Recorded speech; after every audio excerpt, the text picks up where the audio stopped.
everyone, welcome back to my kitchen, and I am so excited. Today I am making Italian nachos. Yes, you heard me right, Italian nachos. We're going to be using the homemade pasta chips that I shared in a previous video, and we're going to be making these delicious Italian style nachos that are inspired by Old Chicago Pizzeria. So let's go see how these all come together.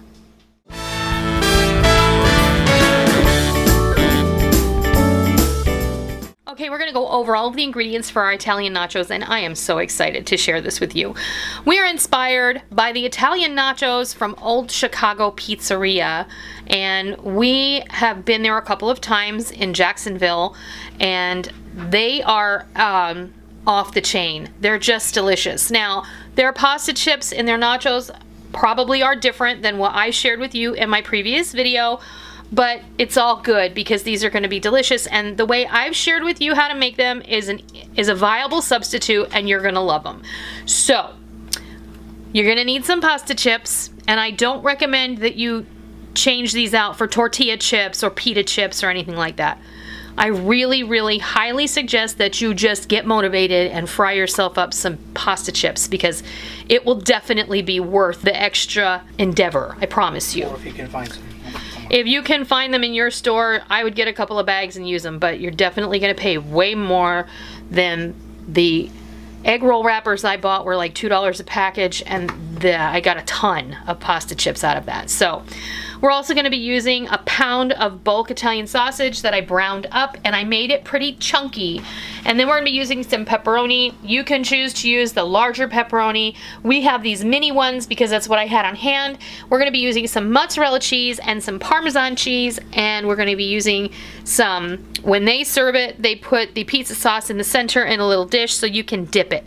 And that's what we're going to do.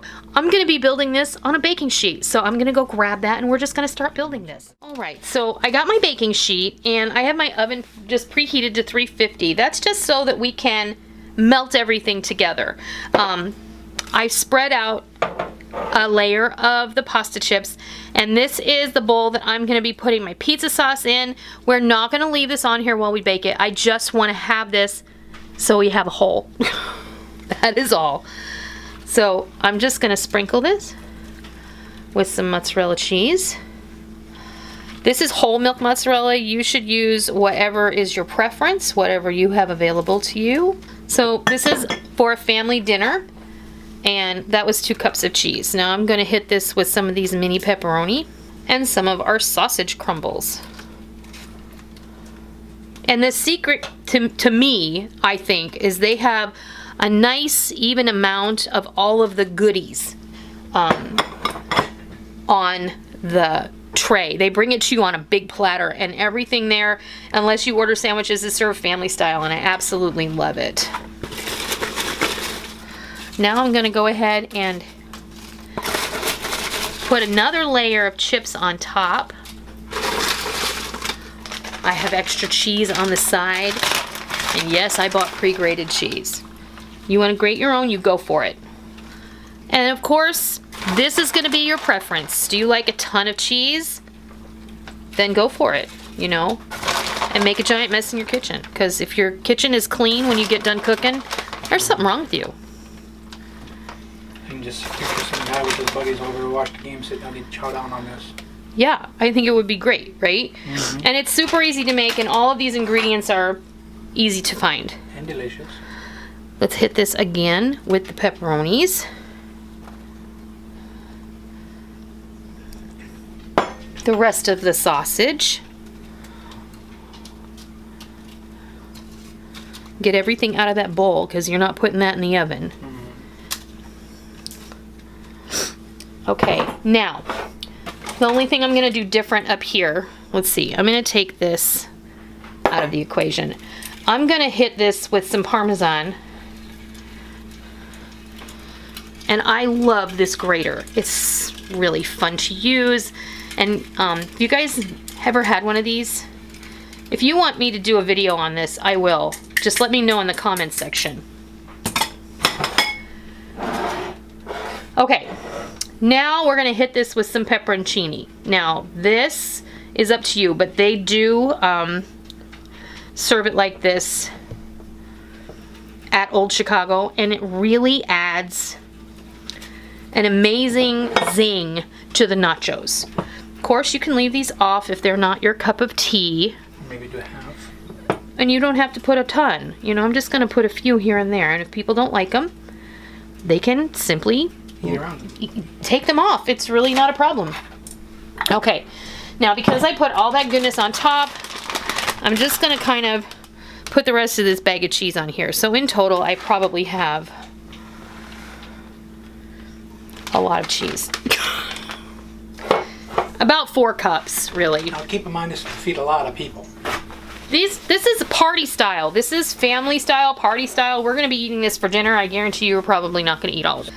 All right, these are going to go into a 350-degree oven for about 10 minutes or until that cheese is melted, and we'll be back when it's time to eat. There are our Italian nachos, and they're ready to go. Our cheese is all melty, and you can see I stuck our little ramekin full of pizza sauce in the center, and all you have to do is put these out on your table, and everybody can have at it. This is how they serve them at the restaurant, and it's family style, and everybody gets to enjoy it. So, how easy was that? Super easy. These were in the oven for just under 10 minutes, and the sauce is not heated. I didn't heat up the sauce, but of course you can if you want to. And the cheese is all melty and everything is ready to go. And oh my goodness. You ready to taste it? Oh yeah. Can't wait. I know you can't. Let's see. Get a little bit of everything in here. Okay. Dip it. There we go.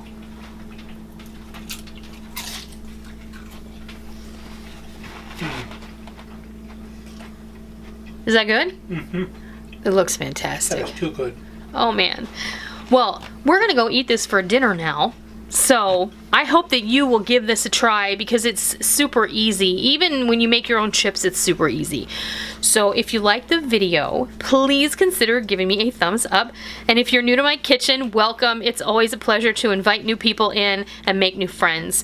Please be sure and hit the subscribe button. And if you're already a tried and true member of the Noreen's Kitchen family, please be sure and go down below and hit that bell notification button because we don't want any of you to miss out on all the real food for real people, real easy recipes that we present all the time right here on our YouTube channel and straight from our kitchen. I hope that you are as excited about these Italian nachos as we are, and I hope you give them a try sometime soon, and I hope you love them. And until next time, I'll see ya!